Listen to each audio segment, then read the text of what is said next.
member for a long time. Every class we teach, we're industry focused. So we want to really drive home this idea of who our users are. So as a designer, as a researcher, our users are the people who we care about, right? So in the world of recruiting and applications, those are the recruiters and hiring managers, right? So spend 1 or 2 minutes, just really think about, if you have to come up with 2 or 3 words that are the top things recruiters care about, hiring managers care about, what do they really want to see in a case study, right? Want all of you to just reflect really quickly, share that in the Slack too, or share that anywhere with me. Just type an answer. So as all of you do that right now, I'll pull up the share screen lecture for today's class.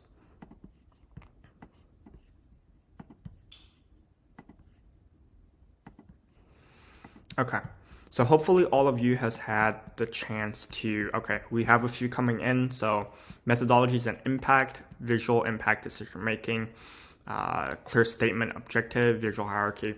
Okay, so we have a few great comments here, reasoning behind design choices. Awesome. So everything you all mentioned, I know yours is maybe a little bit more than 2 or 3 words. But it's a good sentence. All of these, okay, thanks, Johnson. All of these are really good key things. But at a student or new grad level, we talked about this many times in our portfolio classes. As a recruiter and a hiring manager, what they will look for is slightly different. I will give an example. So as a recruiter, you can think of them sort of as, if we use like random metaphor on the spot, you can think of the recruiters more as like the people who go to a restaurant and then they rank the sort of food safety, like they're the health inspectors, right? So they inspect everything quickly, somewhat thoroughly, right? When I say quickly, it doesn't mean it's not thorough. And it doesn't mean that they're inexperienced. It just means they evaluate things sort of on a very, how should I put it? They evaluate things in a very generic way. They evaluate things in a very sort of formulaic way, right? Because at the end of the day, they're not designers themselves. So you can think of them sort of as like a food inspector, while the hiring managers are sort of like the Michelin star or the food critics, right? They evaluate things in a very design-driven and talk about a lot of these things that either it's design choice, ability to solve problems, methodologies and impact. A lot of that could be things that the hiring manager cares about. Now, of course, you cannot have 2 portfolios, right? You only have 1 portfolio. So just like a restaurant, if the food inspector comes, your restaurant needs to be inspected properly first, right? If you think about like Ratatouille, I'm thinking about this metaphor in like the context of Ratatouille, right? There's the food inspecting people who, like they kidnap in the end by the rats. It's like a weird movie, but and there's the food critic who is like the final boss that they're trying to impress, right? But both of these are done in the context of the same restaurant, right? Just like all of these needs to be done in the same context of your portfolio. And then if you really think about what your portfolio is, it's made up of your case studies, right? Your portfolio is just a collection of your work, right? So the case studies, each case study, if we keep going with this restaurant metaphor, each case study is a dish in your restaurant. So you need to build out the dishes first, and then you build out the restaurant, right? If you build out a restaurant first, that is okay, because sometimes like students say like, I don't have any projects right now, but I know for a fact I will have them coming in after 2 months or 3 months after I complete my internship work, or after I complete my unpaid work, or after, I complete like this whatever project I'm working on. So in those cases, it's definitely okay for you to build out your restaurant first, but you're still thinking ahead about like the potential dishes you'll have, right? Am I building like a sushi restaurant? Am I building like an Italian restaurant, right? You need to think about ahead in context of your dishes, right? And I mean this in a few several ways, right? I just want to give an example really quickly, since we're talking in the context of metaphors this entire time. So Fuyao, could you actually send your portfolio link with me right now so I can share as an example? Okay, I think I have it here. So Fuyao and I were taking the advanced portfolio class. So this is like a 5 or 6 week like one-on-one mentor focused advanced course. So you can see that for Fuyao right now, she actually only has one project. But when we're building the site out, we're thinking ahead to, prepare room and structure for 3 case studies. So all of this was built from scratch on Webflow in just 4 weeks time. So we're only 4 weeks into our class. So I think Fuyao has made great progress. Obviously there's like placeholder text and stuff like that right now, but you can see like we've talked about building out like the details and the micro interactions. We'll look at her case study in a bit. Like there's a lot of consistency, good visual hierarchy, a lot of these things that you all mentioned. But all of this stuff of the portfolio, that's not what we want to focus today, right? What we want to focus today is the inside, like the meaty content, the dishes, the case study itself, right? So try to think about these 2 things as slightly separate things that make up your portfolio, right? You cannot think about, the evaluation, like the food inspection, health inspection, as the same thing as how well your chefs cook and prepare the dish, right? And of course, just as a general recommendation, since we're on this topic, for your portfolio, you need to aim to have at least 3 projects. You don't want to have necessarily a lot of projects. We have a few students that we've taken classes, one-on-one classes with me. So Claudia, I don't think is with us today, but I'm going to use her work as a quick example since she just did a one-on-one with me. So you can see Claudia has a few more projects, and one personality and strength she wanted to show was that I am someone with more projects and more experience than other folks. So by thinking ahead that she'll have all these projects prepared, you can see that we'll talk about the inside later today, and then we'll see like if this is a good example or not. But you can see on the outside when she's structuring her portfolio on the website, rather than taking like a standard 3 project layout, Claudia took 6 project grid. And that is definitely, an approach you can do if you know that this is something you want to show for yourself. But generally, less is more, right? Because your portfolio, this is something I want all of you to remember, is only as strong as your worst project. So this is a common thing folks talk about in the design role, in the UX role. So think about what that really means, right? Your portfolio is only as strong as your weakest project, not as your strongest project, as your weakest project. And the rationale for that is easy, right? If you joined our class last week, I'll share the recording for that as well. You'll know that one thing we talk about again and again is recruiters spend 30 to 60 seconds on your portfolio. We had a hiring manager from Epic Games at our industry night. I know a lot of you students talked to her and connected with her if you went to that event. So she actually mentioned she only spends around 30 seconds on a portfolio. And this is when a recruiter already hands her like a selected amount of portfolios, right?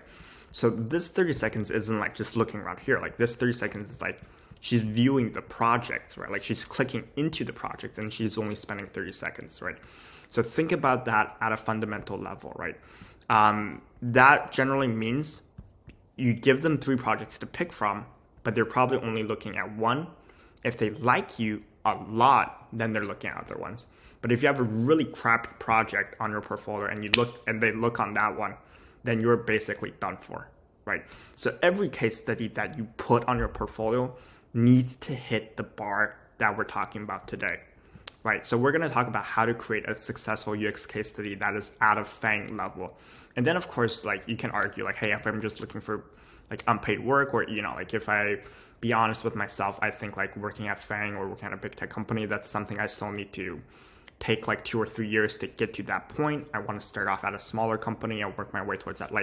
I think that's a great mentality to have, because every student, most of the time, they talk about, hey, what's my career goal, right? We talked about this in the industry night too. If you want to watch the recording, we'll share all those today. A lot of students talk about, hey, my goal is to work in big tech. But that's a very empty statement and empty goal, right? Because what's your goal of reaching that? So if you need to take extra time to polish up your current works, or you need to add additional works, definitely set those as your priorities first. But if you are someone who right now feels like your number one goal is to work at a FANG company or a big tech company, and you want to get a good internship, a good competitive role, especially in this super ultra saturated and competitive environment, then you want to really make sure all 3 of your case studies, and let me reiterate, you do need at least 3, right, to make it look like a standard portfolio. All 3 of these case studies need to hit this bar. There are like cheeky, sneaky ways you can try to avoid this a little bit. Like we'll teach more of these like cheeky, sneaky things in our one-on-ones if you like need support with that to tailor it to yourself. But things are like, you can like make one project that's like industry related, like locked if you don't really have it finished yet, or if you don't really have all the details yet, and you can just say like there's NDA, and then this way you save one project, right? But at the end of the day, right, like there needs to be this one project at least that you want them to click on, right? Because you can do all these cheeky, sneaky ways, and you'll say like, I just don't have 3 projects right now, but there still needs to be one project that's your hero project. And then another big reason why we need to have this is, other than just putting it on our portfolios itself, this hero project is the project you talk about in your interviews every single round. So if we go back to that restaurant example, ideally you need 3 dishes, right? Appetizer, main course, dessert. So at least you need 3 case studies. But for whatever reason, let's say you just don't have all that ready, you could market yourself as like a dessert only store or whatnot, but you still need a killer product, right? You need a killer case study, you need a killer dish, and that is the dish you will also use in your interviews. So the case study serves a purpose that is very, very important. It's for your portfolio, but it's also for your interview. So just want to emphasize that again throughout. So now let's talk about, if you are aiming for that FANG level case study, FANG level example work, what is the best route to go about that? So if you're one of our older students from last year, like either Andrew or someone who's worked with us a lot in our one-on-ones, you might already have like a lot of that experience, so to say, and your case studies. I also see Victoria just hopped on, like if your work is something that we've done together, like put together at UXGO, or if you work with us in one of our advanced courses, you might realize like your work already goes beyond a lot of these standards. But for everyone out there in general listening in today, definitely don't feel too panicked or stressed if you feel like your work takes a lot more iterations or effort to get here. There are like these things you can do, like what we said we help Andrew with, to rework certain projects. But if you're also on the page of like Winnie or I can't remember who else mentioned, but you just don't even have a single project that you feel like is super ready yet, then whether or not you take our advanced case study course, or if you just work on your own, start thinking ahead of time about these things that we will talk about, so you can plan ahead and know that if I'm doing a school project, this might not be part of the project, but I'm going to include it myself to make it stronger, right? So it doesn't matter which part you are at right now of the process, make sure that you think about it strategically. So a few things that we want to talk about here. So I'll share this article as well.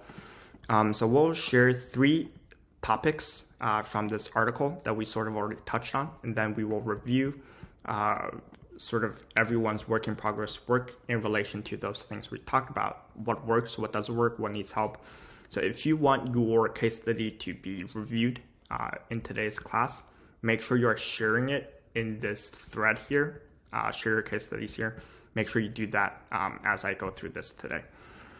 So the first idea is this purpose of creating a case study that people have been getting wrong, right?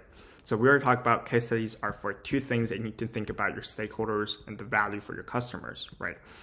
Which are your hiring managers and recruiters. So now let's say we know that we're tailoring towards that audience. What do we need to cover, right? What is in a case study? So here are 10 essential, this is kind of generic because this is on a higher level, but these are 10 steps that you can evaluate right now to see if your case study showcases, right? And this is for both interviews or portfolio updates. First one, you need to have a project overview. Second, you talk about your roles and responsibilities. Third, you talk about your partners and stakeholders, right? So this is all sort of in that introduction phase. Talk about your problem statements. You need to define your users and audience, right? You need to talk about, I think we had this comment earlier from Vinky,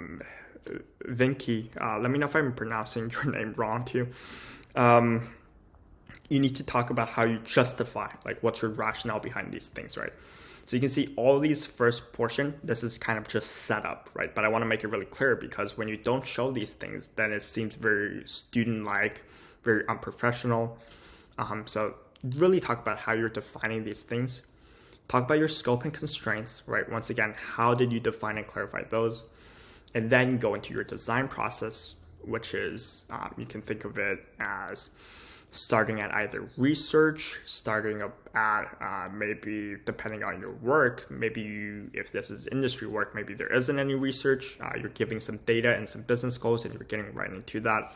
How do you iterate? This is the part generally all students understand, right? Because this is like that sort of like UX fundamental, like theoretical skill, right? Like step 1, I do research. Step 2, I do design. Step 3, I do lo-fi. So like this part, like usually students know what is there, but once again, the challenge of the storytelling of the case study is you're explaining why did you choose to do it this way, right? Because there's many, many ways to do it, right? Why did you choose to do research versus competitive analysis, right? Why did you choose to do lo-fi designs over wireframes here, right? There should be a reason to that. And if the reason is only like, this is what my bootcamp taught me, or this is why, my school taught me, that's not a good reason, right? Some case studies I've seen that were really good case studies, like the quality of work was really, really high. Maybe it's similar to Claudia's work here, where it's like a master's candidate, team project or group project where everyone's like really committed and doing good work. But then after inspecting it or like asking them during an interview, and you might not believe it, right? And I asked them like, why did you do this there? And their reason was like, oh, this was, like my homework. Like this is what the professors asked me to do. And I have never heard of a worse answer than that, right? Because that tells me you understand nothing about your work or your design, right? So once again, understanding the rationales, understanding the choice, that's sort of what 7 is really about. Number 8, your testing process. This is another thing like students just, miss out again and again. Like Fuyao, Victoria, I know you two both taken advanced classes throughout multiple weeks with me. So Fuyao, for one of your works, right, we talked about that as we're refreshing or upgrading your portfolio project. There were wireframes done, but there wasn't as much testing done. This is another like very specific thing that recruiters look for. And like I said, like recruiters are sort of like health inspectors, right? So they don't really understand design as much, but more and more like what hiring managers tell them is see if this student really understands user testing. And this matters for both researchers and designers, right? Because this is a big part for both of them. So if you have any sort of wireframes or prototypes, but your project ends there, like if that's your final output, generally it leaves a very negative impression on the recruiters or hiring managers. And the reason why is like you need to fundamentally understand preparing prototypes or preparing wireframes is for a testing purpose, right? So if you have any projects where maybe you have not done any testing yet, this is an area you definitely want to work on your own to improve or to add, right? And this can be easy. This can be just like testing with 3 or 5 participants. These could be with your friends, but you want to really understand that process. And another big reason why like this is so important is because if you don't have it, then you do have an interview coming your way. I guarantee you this is a question you will be asked on. And even if you just, kind of role played or tested with 3 or 5 students, then you are guaranteed a very good result because you can at least answer the question like, hey, I knew doing this was important, even though it wasn't part of like my original scope. I added it myself, and this is what the process was like, right? So this is something you definitely want to think ahead. Remember, your case study isn't just for your portfolio, it's also for your interview and your presentations. This last one, I know a few of our students talked about outcomes, results, how you measure success, why it's meaningful. This kind of connects to the last step, like reflections, lessons, or next steps. So just a few sort of high-level summaries out of here. The more senior you are, 9 matters more than 8. I'm going to quickly look at the room today. I don't think we have anyone who's too senior in our call today. We have a few students who are, with like 3 or 5 years of experience. So, if you're looking for senior roles, we have a few folks who are looking for senior researcher roles only. Then outcome and results are a lot more important than I would say the process itself. But on a new grad and on an intern level, the process is the most important. So the process is everything from the setup, like explaining the context, to explaining the process, justifying the process, and then showing that you understand each part of the component. And the rationale for that is, of course, very straightforward, right? Because that's what people are afraid of the most, right? Like if a recruiter or hiring manager looks at your work, the number one thing they want to make sure is like, can you actually handle the work at our company, right? Like if you use Andrew as example, when he's being evaluated, why we had to add up those extra pieces is Amazon's trying to evaluate, like, can you handle the work at Amazon, right? Of course, if you want to step up your game a little bit, you do need to include outcomes and results, but if it's a hypothetical project or if it's an unlaunched project, if it's not shipped, if you don't have like clear metrics, that doesn't mean there's no good outcomes and results, right? Because outcomes and results comes in many ways. Yeah, Andrew, I think that's fine. Don't worry about it, but you can definitely share with folks in the Slack channel later if they're curious, because we do have a few research folks who might want to connect with you. So let me give you another example of an outcome. It could be that you won a certain reward, right? But rather than just saying like how you won like a hackathon, you want to talk about like the impact of winning that, right? Is that maybe like a meaningful step in your own personal career, right? Is the impact like a personal impact? You can talk about maybe the project never got shipped or delivered yet, but did you sort of redefine a design system or help designers on the team if you're doing an unpaid role? We know we have a lot of students doing like 40 hours of unpaid design work, which is like really awesome, but maybe your work isn't being shipped, right? So is your impact in like a design world some other sort of metric, right? So think about all those. That should be part of your conclusion in your storytelling. But right, it doesn't have to be metrics. Metrics are the best, but it doesn't have to be. So I want to do a quick pause here about talking about like what a case study needs to have. If there's any questions, please just type them in the chat. We will be moving on from that. So Yvette's a student that a lot of you like looked at her examples of. She recently put a lock on her portfolio. So if anyone still wants to look at that, I can provide you a password. And then a few things I want to share, right?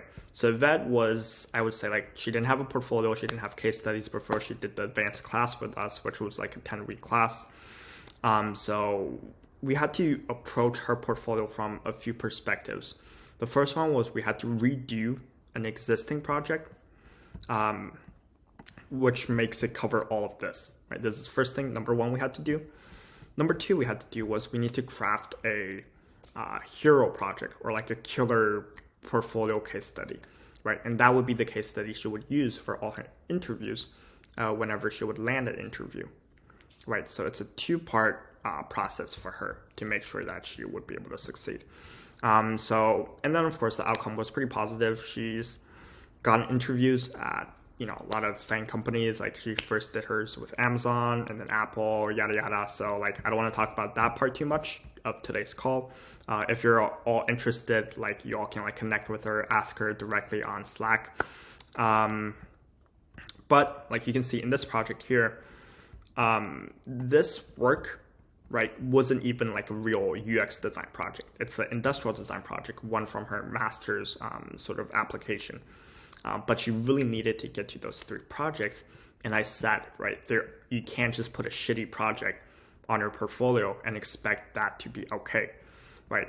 So the way we did it was think about it like if you were going to interview with it, right? Justify your logic step by step, right? It's an industrial design project, but you're still doing that UX logic and that UX structure, right? So there really isn't a reason that says a physical product has to make a bad UX case study, right? If you are able to hit all these pieces, then anything really, right? As long as you're able to talk about your process, talk about your impact, talk about your audience, talk about your user, anything can really make a good project, right? And in fact, we were able to sort of emphasize this as one of her strengths because, like UX design nowadays is super competitive, right? So we were able to craft the storytelling to talk about like Yvette is now someone with a lot more experience because we can count all her previous experience doing industrial design as part of her design experience, right? So there's a lot of these extra sort of spicy things you can do to up your case study game. Of course, just to go over some other stuff on this article, if you all want to read it yourself, like there is a right level of detail. I know, Victoria, this is something you messaged me offline. I haven't had the chance to reply you. I just saw it this morning. Yes, sometimes projects do get too long, especially if you stay with a startup team for a long time because you do crazy amounts of work for a startup company. And then usually, like if I be honest with you, the work you do at a startup company usually is about the same level of difficulty at a large tech company as a senior designer. So that's why I actually think like starting out as a startup company is one of the best ways to actually improve and up your design skills a lot because you really understand like scopes, how to collaborate with different teams. But when we're in this case study world, I know a concrete pain point students have is now the project's like 70, 90 pages long, right? It's crazy long. And that could be a problem, right? Because it's a bit overkill. So when we're in that case, Victoria, I'll work with you separately offline, but there is this idea where less is more and you do have to pick and choose. You could keep a full documentation somewhere if you want, but at the end of the day, you still want one pretty concise, pretty impactful and meaningful project that's easy to navigate.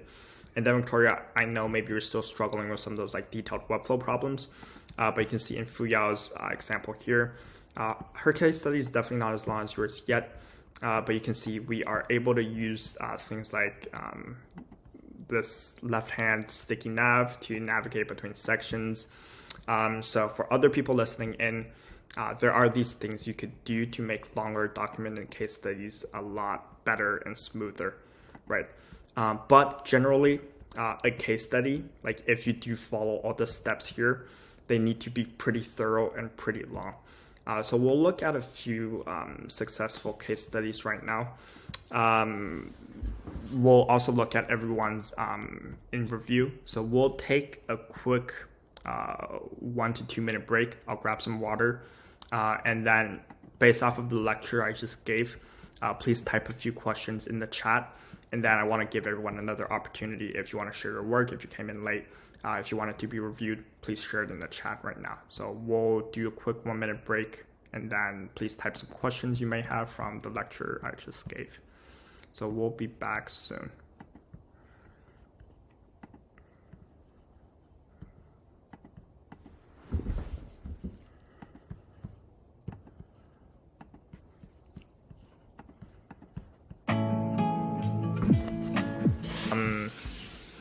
As an example,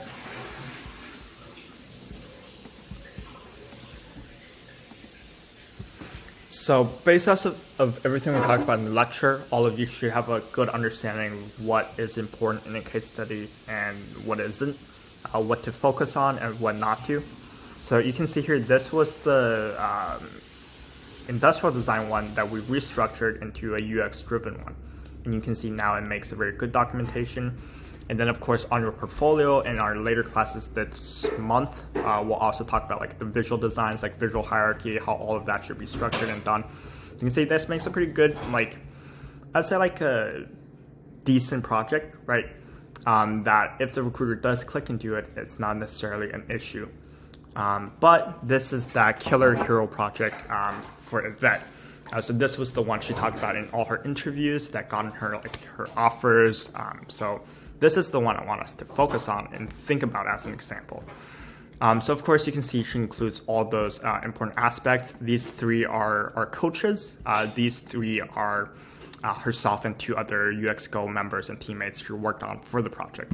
But the way we do our projects and case studies here at UXGO, it's very different from other boot camps. We do it in small groups, so it's very similar to a master's thesis project if you've taken a master's program or are currently taking one, and it's also very similar to industry work, right? Because we structure it sort of as some of us are your partners, some of us are your managers. So we have this role-playing aspect where we teach you how to, in your interview, talk about the project as if it was real work. One thing a lot of bootcamp projects and quote-unquote industry-sponsored projects do very terribly is it doesn't really help with you on this idea of design justification, which a lot of you mentioned is really important, right? Because when you're on an industry project, what they care about the most is if someone gives you an requirement or if you've done your research, you've gotten this data, what do you do next and how do you do it, right? How do you work with the team? Do you really understand how you're working with the PM, or are you just saying that you're good at cross-functional collaboration? So that's why in our project, we split up the roles and we have folks who come in as a PM coach. We have folks come in as a research coach, right? If you're familiar with Jason, he's a UX researcher at Google at the time. So we come in as these different perspectives. I came in since I was at Amazon at the time, or I think I still was. So we're coming as these different roles, role-playing, teaching them how each part of the design, right, that all of you are familiar with, right, whether it's research, whether it's design, whether it's wireframe, how is that done at a real company perspective, right? And then, of course, since it's a UXGO 10-week advanced case study, the output is very, very high quality. So you can see this is our final output. I'll quickly show a snippet of it. I'm just jumping around, showing some parts of the interaction and stuff like that. Okay, so the reason why I want to show that really quickly was because in a good case study and a good portfolio structure, time is really limited, right? There's only 30 seconds to 1 minute. So you want to put the eye candy, the thing to attract them at the very top, right? As part of your overview. Victoria, Fuya, I know if you've taken the one-on-one classes with us, or taken the more advanced classes with us, this is something we always help students make sure that they are able to produce. But that's why, you want to show a little bit of the final snippet at the start, and all of you as students, you can see this is very effective, right? Because after looking at this, you're okay, now I'm interested to see what is, this project. So we structured it, even though it's a redesign, we structured it as a very professional sort of tone throughout. We talk about the research, how we did it, the opportunity. We talk about how we did the interviews, what are the pull quotes, right? We talk about that justification, why we did things, what were the outputs, right? We talk about how we do the collaboration. So you can see there's a heavy storytelling that connects every step. So on paper, this case study may look very similar to a lot of case studies out there, but it's really the whys and hows behind each step that the hiring managers are looking at, right? Because when you think about the recruiters are looking at oh, does it hit the health inspection? All this is fine. But when it's in the hiring manager's perspective, they might only spend 30 seconds to 1 minute scanning through it like this. But if they find a part that they're interested in, they will actually read it, right? If it makes sense, they will continue reading the project. If it doesn't make sense, then essentially the project is over for them. So you can see then they see okay, I see you have actual pull quotes from your customer. This is very good research. I see you're using affinity mapping and star voting to decide how you generate the insights. There's correct groupings. I can see that you're coming up with these key insights and recommendations. And of course, this part of the class was taught by me combined with our research coach, Jason from Google. So it's a very industry-driven collaboration plus teaching methods. We talk about how we use that to create user profiles and personas, right? We talk about how we avoid creating when you create personas, one thing you want to avoid is you don't want folks to think that you are making them sort of what's the word I'm looking for here? Making them generic, or making them you don't want to make it seem like you're using the personas the wrong way, because what hiring managers dislike is you use persona to generic folks and you make them very like cookie cutter and in a sense doesn't really reflect what your audience is. So you can see here the justification is we're doing the personas to create that journey map so we have more concrete touch points. So every part of the storytelling and the logic has to be airtight. Of course, to the recruiter, it doesn't really matter. You're just showing them, hey, I know how to do personas, I know how to do journey maps. But if it's inspected at a different detail, then the storytelling and logic behind it makes sense, right? Then we go through this design process. Once again, we teach like these different collaboration methods. Like we make students host workshops and we role play as like attendees. So go through the user flow. So there's a lot of like technical design soft skills involved at all of these steps. We take a heavy emphasis on usability testing because this is where most students and most case studies sort of miss out on, right? So here, we show those improvements, we show those insights from our test, we show that documentation process, and then of course, eventually we show the final design. This portion in our industry, this is called a happy path showcase. Hopefully most of you are familiar with that term. If not, when you work in the industry, this is one term they commonly use. Schools don't really teach this as much. Schools teach things like key screens, hero screens. But in the industry, what we usually care about the most is the happy path, right? So what is the ideal user case? What does it look like? So here we're showing the happy path showcase. So of course, just understanding all the industry lingo and information helps convince folks that this is a good and professional case study. And then of course, in our reflection, right, even though this is not something that was shipped, we are able to measure success because we were able to do like usability studies, we're able to do more tests, validate them. Another big part of the impact was their learning, right? They got familiar with using material design language, working with different designers, researchers at an industry level. So all of the learnings are very realistic and relatable for the hiring managers to see. So this is sort of like one way we demonstrate in this project in relation to sort of the teachings we have here. Do we have any quick questions folks want to type in the chat regarding that project? If not, we will start reviewing a few works from you all. Okay.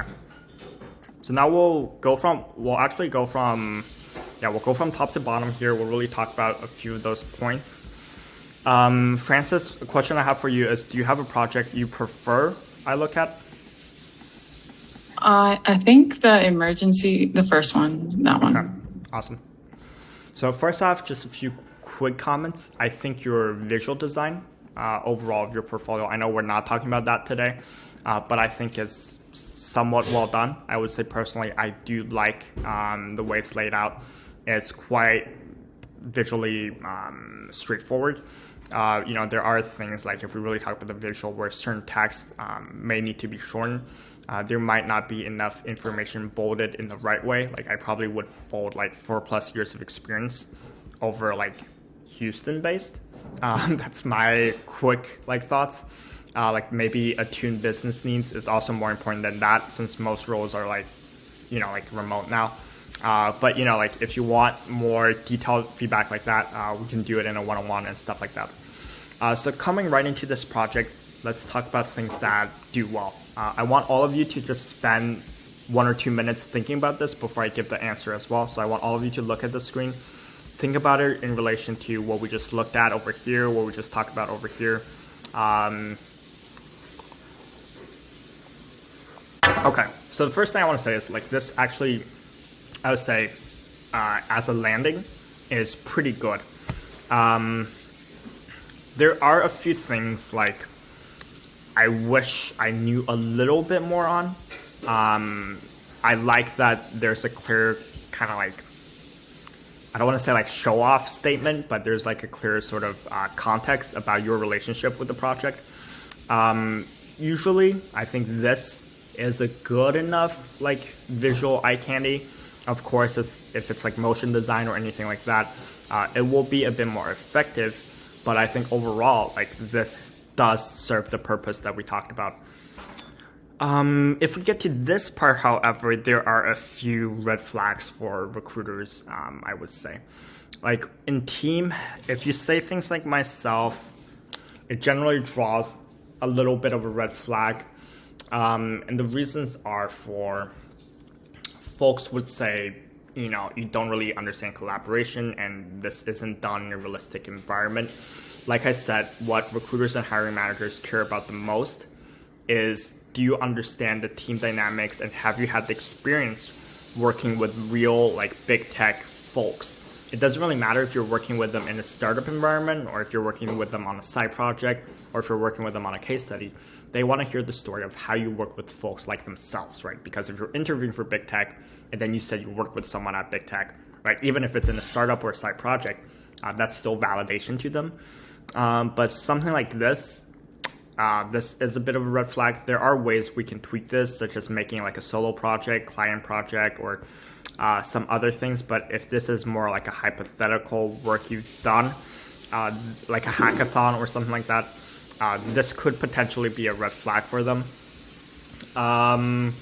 Going down here, intro, goal, constraints. All of these make sense, but I will say one thing I would switch up a little bit is I wouldn't show so much final visual design at the start because now it's kind of like getting oversaturated, right? I feel like I've already seen most of the highlights. Like it's good to have some of it at the start to draw people in.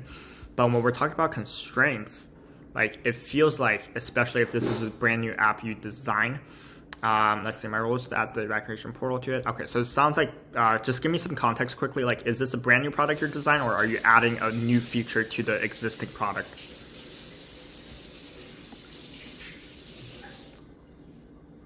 Oh yeah, it was a new feature to the existing product. So then in that case, then I feel like this team being yourself isn't probably too accurate then, right? Right, but I never, I guess, interacted with the previous designer. But you are, I assume, like someone's in charge of you, right? Like you have a manager? Stakeholder, yeah. Yeah, so then you should definitely emphasize that part. Because when I read this, you can see like my intuition was that this isn't an industry work, right? Like when you say something like myself, my intuition is like this is either a hackathon or like some sort of hypothetical work you've done. So then it kind of confuses me when I read everything else, right? Especially like I'm actually spending time on this. Like if someone's actually only spending 30 seconds or to 60 seconds, they will be kind of confused. So small terms like that do matter. So coming down to this, I guess that makes sense if you want to show like this and you're adding a new feature. However, still, I would be a little bit more cautious of showing all the like kind of like more refined areas or like I would say like polished designs at the very start. You could use like a screen to block off certain things, but generally, I wouldn't sort of show too much of final designs at the top. I see you did some sort of research. Your project is a bit text heavy. Compared to the visuals, there needs to be a bit more white space at certain parts. It is a bit hard to scan to read. The content is a little bit heavy in that sense, but overall it's not too bad. Like I said, longer storytelling and documentation always beats not enough, but that's something to be polished. This part I think works quite well, but like you can see in this design process, things do start to fall apart a little bit just because like this is supposed to be the meat of the content, but it seems like let's see the terms you use: design direction, feature prioritization, MVP, flow, defining the experience, mid-fi. Yeah, I think one thing, like especially when it comes to scannability, you have the good steps and you have a good process, it seems, but it's not too well connected. If I'm scanning like this here, like I read this, I'm like, okay, if I really read it, I kind of have an idea why that's happening. But if we go down a little bit here, now we're in this defining the experience. It's a little bit unclear how this connects with the earlier steps, like why this is happening. it's also a little bit unclear, like, are you lo-fi testing with just the stuff you draw on paper? Because like if I'm just reading it sort of in the order you have it, I'm like, that's a little bit odd. Doesn't seem too possible. And then we're at the mid-fi screens all of a sudden. So are we like, like, is it like we iterated from the lo-fi directly to this? Was there some sort of like step in between here? So there's a lot of things like that where I would say even at a scanning level, it is a little bit confusing. Like I'll say this part makes a bit more sense. I assume like you tested with the wireframes and now you're here.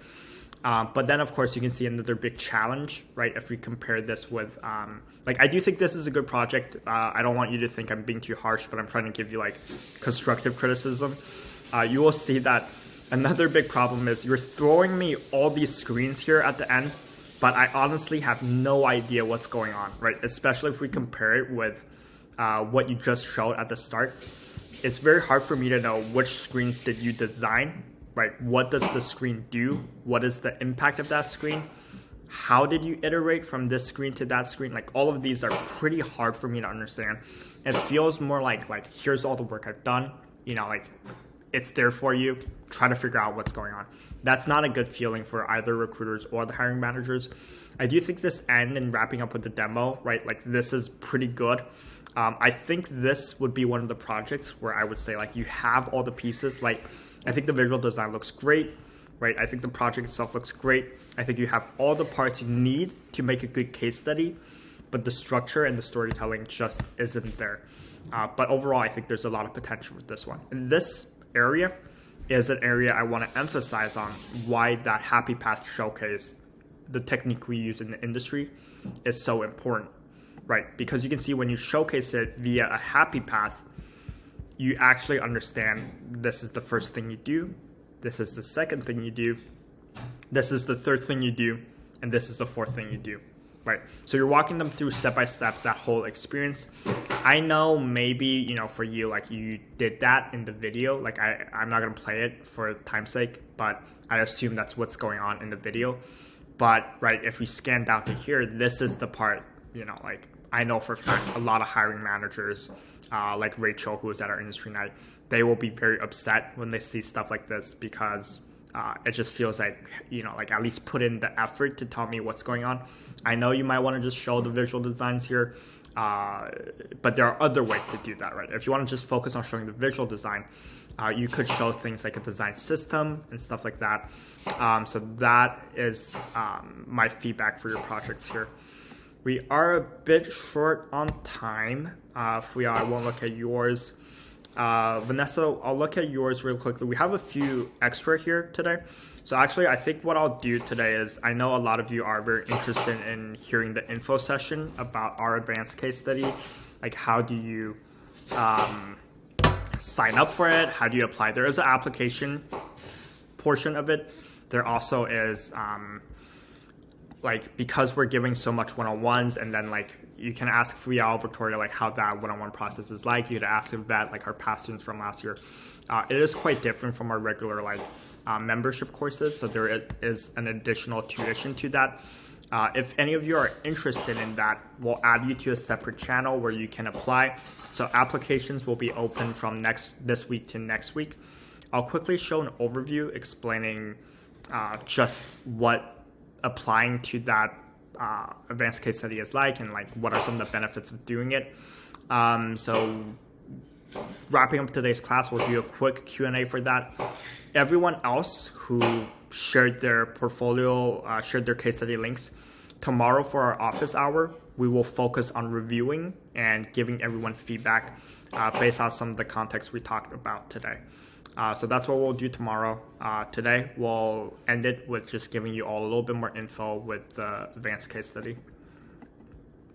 So give me 1 second to pull it up.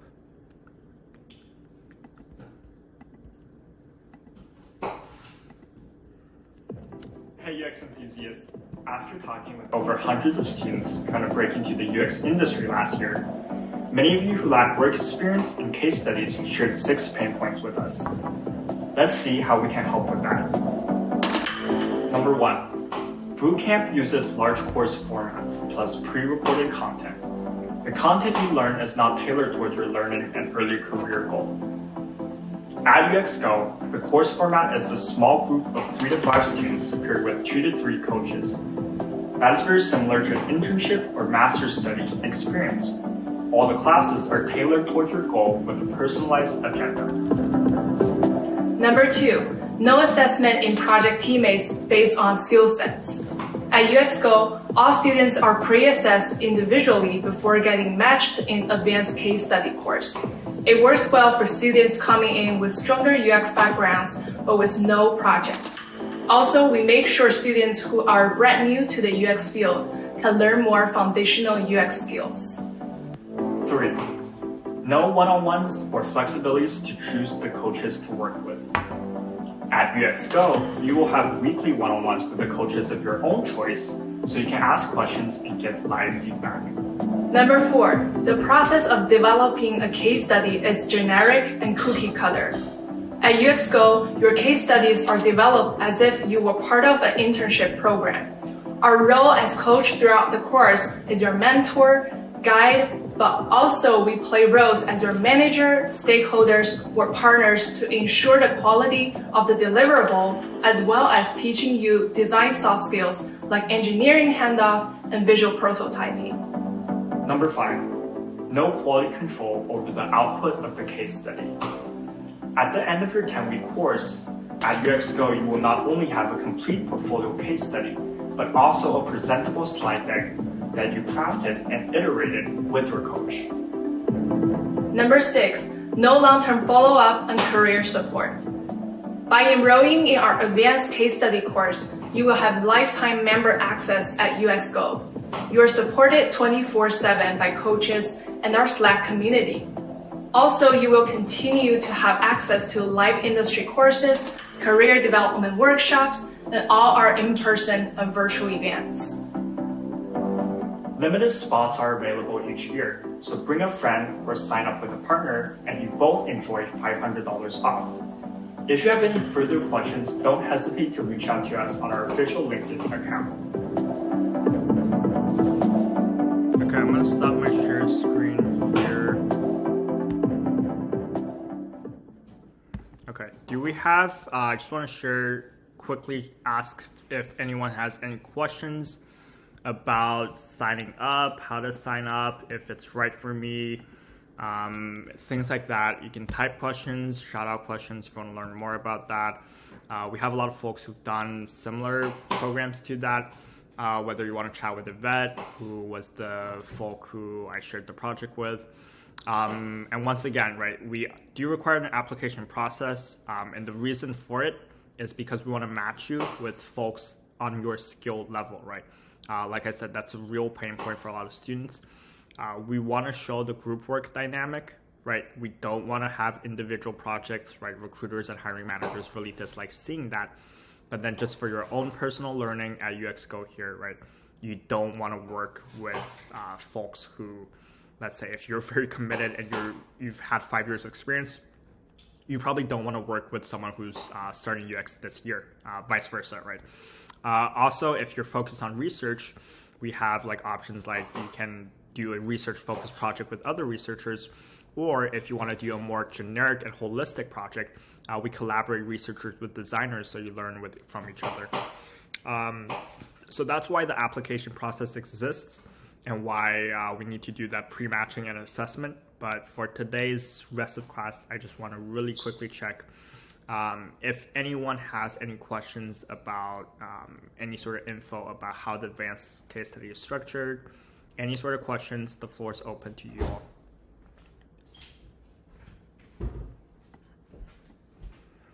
Okay, last call for questions. I'll share all these information in our channel later today. We'll share the articles from today. We'll share the links and resources to signing up to our advanced case studies today.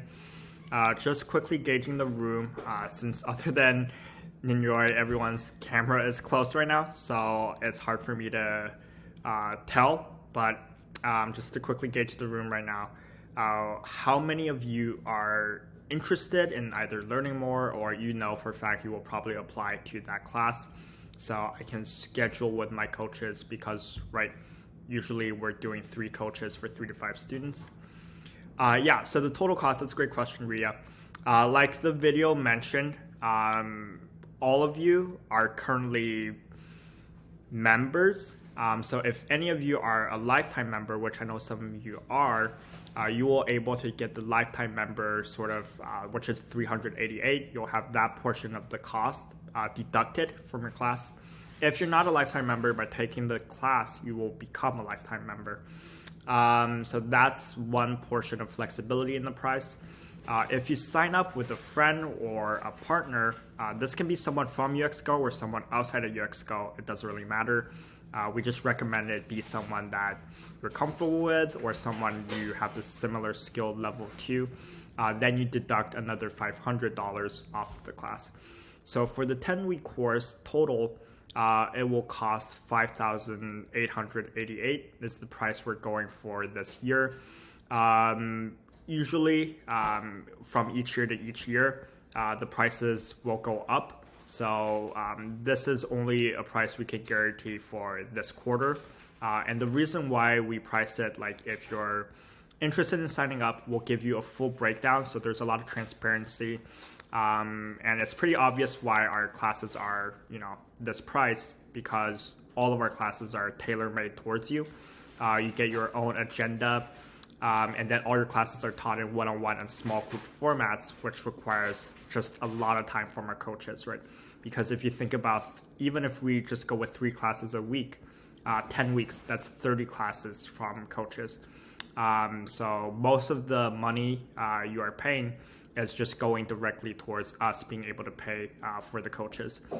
Any other questions about the price? I think that explains it. And if any of you are familiar with like bootcamp pricing or sort of like additional learnings like General Assembly or Springboard, we definitely encourage you to check out and compare prices there because you'll find that for them, right? They do these large class formats, large course formats, but their prices are like a lot more than us. So we don't really pay for marketing. We don't really pay for all that other crap. So we are able to just transfer most of the savings to you. Of course, we do need to charge additional to the regular memberships just to make sure that we're able to pay the coaches to actually teach you all these stuff. Yeah, so that's where the price comes from. If you are really interested in doing the class, but you need a bit more help with the tuition or stuff like that, there are ways for us to modify because everything's tailored towards you, right? We use a module in customized fashion. So we are able to tailor and move certain classes for you to potentially give you a better price. But like I said, that really depends on just how many classes you want. If you're building a new case study, we recommend going with 10 weeks. We have students who are able to do it in 8 weeks. So if you feel like you're able to do that and you really want to do the project with us, but you're just really short on the pricing, that's one way to do it. Of course, you can also do split payments. So there's other methods like that if like finance is the biggest concern. But generally for students, it hasn't really been what they care about. So if you want to learn more about like the money side of things, I'm happy to refer you to the folk to talk about at UXGO. But yeah, that's for the pricing. Any other questions regarding? That's a good question, Ria. So any questions about price, content, how it's structured, how you work with the coaches, what you get done before we wrap up today? Okay, it sounds like we are all set. And then, is there any difference between the advanced case and portfolio cohort? No, there is not. So the advanced case, sorry, there is. So the portfolio cohort is actually the one Fuyao is in right now. We always have these like open, like once one finishes. So Fuyao is finishing hers in, I think 1 or 2 weeks. The portfolio one costs a lot less just because it's 5 weeks. So the portfolio one costs around $1,800. The portfolio one focuses on a very different aspect. Generally, like in the portfolio one, it's expected you to have your case studies finished. If your case studies aren't finished, we just save room for that. So we teach you how to structure your case studies on your portfolio, but you need to at least have the majority of the content done. So you have to be sort of like, I would say Frances, like the work she has that we reviewed today. That is one project that would be good enough for the portfolio class, because during that class, we'll teach you how to structure it. Any other questions? So yeah, the portfolio cohort is very different from the case study one. Portfolio's 5-week, case study is 10. And then they teach different things too. But in the case study one, we'll teach you how to put it on your portfolio. And the portfolio one will teach you like what you need in the case study. Okay, so we're a little bit over time. Thanks for staying for the info session. I'll share all these links with all of you in the chat. If I don't see you for the rest of the week, have a good week and talk to you all soon. Bye-bye.